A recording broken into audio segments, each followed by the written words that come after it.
Bienvenidos a la lectura de la carta número 12, Derecho y Economía, del libro Cartas a un estudiante de Derecho del doctor Miguel Carbonell.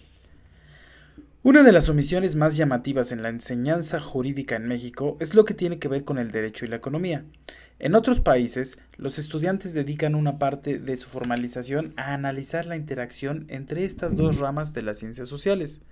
En nuestras facultades, sin embargo, apenas se dan algunos cursos poco interesantes y nada prácticos, de modo que los estudiantes los consideran como de relleno y hacen el esfuerzo necesario solamente para pasarlos de cualquier manera.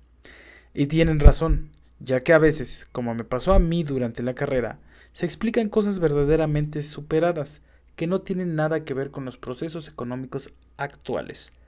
Pero que la relación entre economía y derecho no se explique bien en las escuelas y facultades de derecho, no significa que en la vida práctica un abogado no necesite tener algunas nociones básicas sobre temas económicos.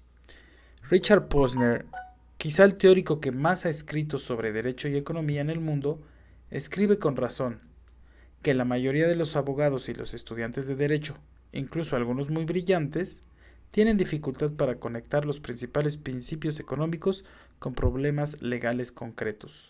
La economía parte de un principio. Los recursos en el mundo son limitados y las necesidades humanas superan la posibilidad de proveerlos. Bajo esa lógica, la pregunta que nos hace a todos es: ¿cómo debemos emplear esos recursos limitados para promover los valores que nos parecen más importantes, como la justicia, la igualdad, la libertad, el bien común, etcétera? Y precisamente al responder esa pregunta es cuando el derecho y la economía pueden construir un propósito común, auxiliándose para perseguir fines que son compartidos por ambas ciencias sociales.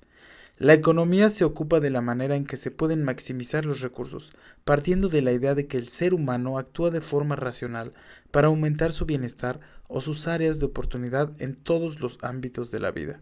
Es decir, el ser humano responde a incentivos que van determinando en alguna medida su conducta. El derecho debe ser construido sobre esa base, de modo que podamos incentivar aquellas conductas que nos acercan a los valores en los que creemos y desincentivar aquellas otras que se basan en el interés egoísta o contrario al bienestar general. Hay ámbitos del derecho en los que la influencia de la economía es muy evidente. Si en el futuro piensas dedicarte a alguno de ellos, debe comenzar desde la carrera a obtener información y formación sobre conceptos económicos.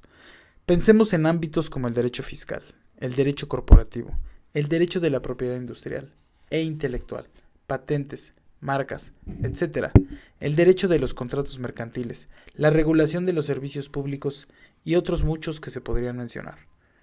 Pensemos, por ejemplo, en cómo se aplica la racionalidad económica a ramas tradicionales del derecho, al derecho constitucional, por ejemplo. Pongo un caso.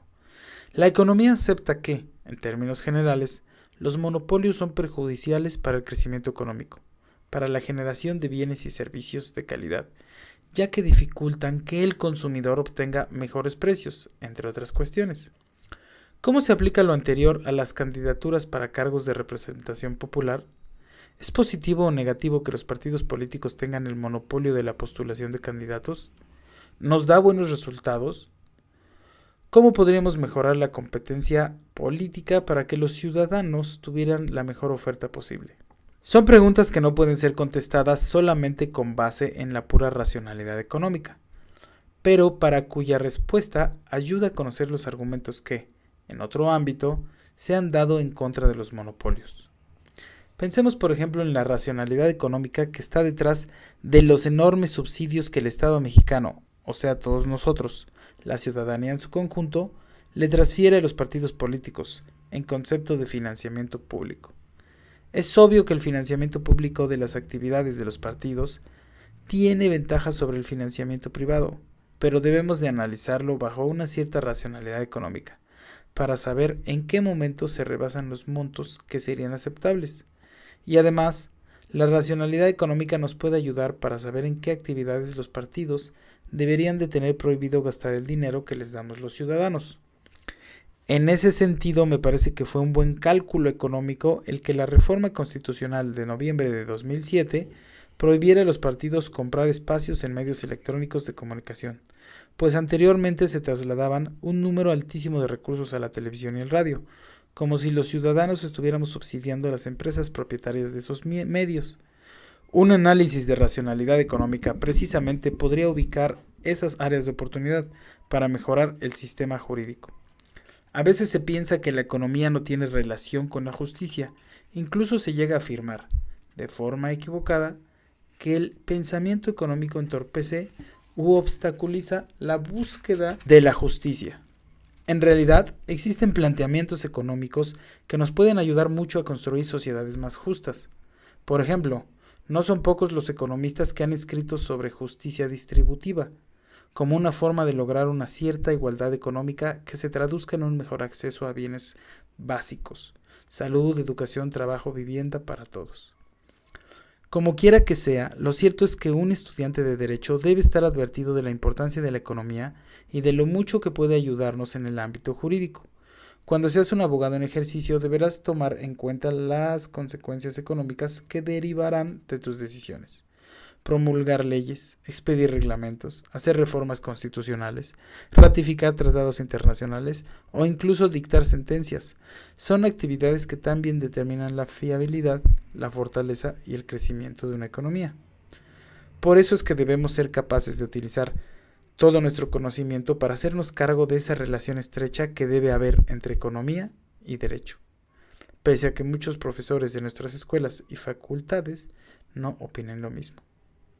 Carta 12, Derecho y Economía, del libro Cartas a un estudiante de Derecho del Dr. Miguel Carbonell.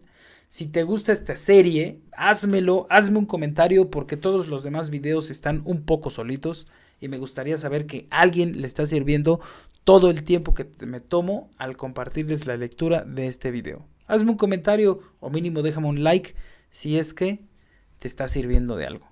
Nos vemos en la carta número 13. Chao.